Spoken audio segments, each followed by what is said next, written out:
যারা মানবাধিকার কর্মী তারা সবার মানবাধিকার রক্ষার জন্য প্রাণপণ চেষ্টা করে যাচ্ছে, অ্যাকসেপ্ট ইসলাম। শুধু ইসলামের ধারণা, ইসলামী চিন্তা চেতনা যারা ধারণ করে, যারা বহন করে, শুধু তাদের ক্ষেত্রে মানবাধিকার কর্মীরা তাদের মানবাধিকার রক্ষার তো দূরের কথা, তাদেরকে এখন ইসলাম বিদ্বেষী বিধর্মীদের মতো গালি দিতে শুরু করেছে। এই সংস্কৃতি আবার কবে থেকে চালু হলো? আমাদের দেশে যারা ইসলামের চিন্তা চেতনা, ইসলামের ধ্যান ধারণা বহন করে, তারা কি কোনো ধর্ম বিদ্বেষী? যদি তারা ধর্ম বিদ্বেষী হয় তাহলে ইসলামকে কলুষিত করা হবে, কারণ ইসলাম ভিন্ন ধর্ম সহনশীল একটি ধর্ম। ইসলাম সকল ধর্ম, বর্ণ, শ্রেণী, পেশার মানুষের যে ন্যায্য অধিকার, যে মানবাধিকার, সেটিকে অক্ষুণ্ণ রেখেছে। তাহলে যারা ইসলামী চিন্তা চেতনা ধারণ বহন করে তাদের যদি মৌলবাদ বলে গালি দেয় কোনো মানবাধিকার কর্মী, তাহলে সেটি কতটুকু গ্রহণযোগ্য? পাঠ্যপুস্তক সমন্বয় কমিটি বাতিল করা হয়েছে, এ নিয়ে নানা আলোচনা সমালোচনা হচ্ছে।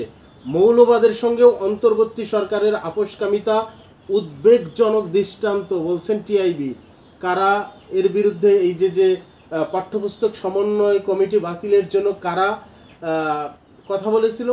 হেফাজতে ইসলাম। তাহলে হেফাজতের আলেমদেরকে যদি মৌলবাদ বলে গালি দেওয়া হয় এবং সেই গালিটা দেন যদি কোনো মানবাধিকার কর্মী, তাহলে তার যে পেশা, তার যে কাজ, সেটির সাথে কি করে যায়?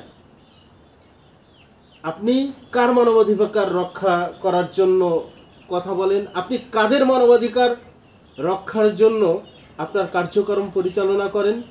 সেখানে কি ইসলামী চিন্তা চেতনা দ্বারা ধারণ করে তাদের ক্ষেত্রে কোনো মানবাধিকার নাই? আপনি কেন মৌলবাদ বললেন? আপনি কি জানেন এই মৌলবাদ কারা বলে? বিধর্মী এবং ইসলাম বিদ্বেষী। ইসলাম বিদ্বেষী বিধর্মীরা এই মৌলবাদ শব্দটিকে মুসলমানের ক্ষেত্রে গালি হিসেবে ব্যবহার করে। মুসলমান যখন ন্যায্য দাবি আদায় করার জন্য সংগ্রাম করে, তখন তিনি হয়ে যায় মৌলবাদ। আপনি কেন বললেন? জনাব ইফতেখারুজ্জামান তিনি বলতেছেন, নীতিগত সিদ্ধান্তের ক্ষেত্রে স্বার্থান্বেষী মৌলবাদী হুমকির কাছে অন্তর্বর্তী সরকার আপোষ করে উদ্বেগজনক ঝুঁকিপূর্ণ দৃষ্টান্ত স্থাপন করে বলে মন্তব্য করেছেন টিআইবি।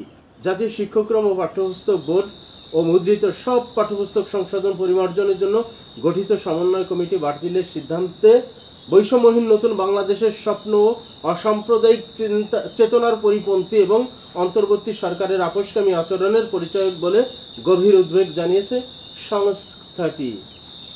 প্রথমত বলতে চাই যে এটি মুসলিম কান্ট্রি, অথবা হিন্দু অথবা বৌদ্ধ, যে ধর্মের লোকই বসবাস করুক না কেন, মনে করলাম এটি হিন্দু সংখ্যাগরিষ্ঠ দেশ, হিন্দু বেশি আছে। আপনি শিক্ষা ব্যবস্থা প্রণয়ন করবেন, পরিমার্জন করবেন, পরিবর্ধন করবেন, যাই করেন, সেখানে আপনি তো কাউকে বসাতে পারেন না যে হিন্দু বিদ্বেষী ইসলাম প্রেমী, অথবা যদি মুসলিম কান্ট্রি হয় তাহলে আপনি সেখানে এমন কাউকে বসাতে পারবেন না যে ইসলাম বিদ্বেষী হিন্দু প্রেমী, অথবা হিন্দু প্রেমী ইসলাম বিদ্বেষী, ইসলাম প্রেমী হিন্দু বিদ্বেষী। আপনি এমন কাউকে তো বসাতে পারেন না। যাদের বিরুদ্ধে কথা বলা হয়েছে তাদের বিরুদ্ধে সুস্পষ্ট অভিযোগের ভিত্তিতে কথা হয়েছে, তাহলে আপনি মৌলবাদ বলে গালি দিচ্ছেন। কাদেরকে গালি দিচ্ছেন?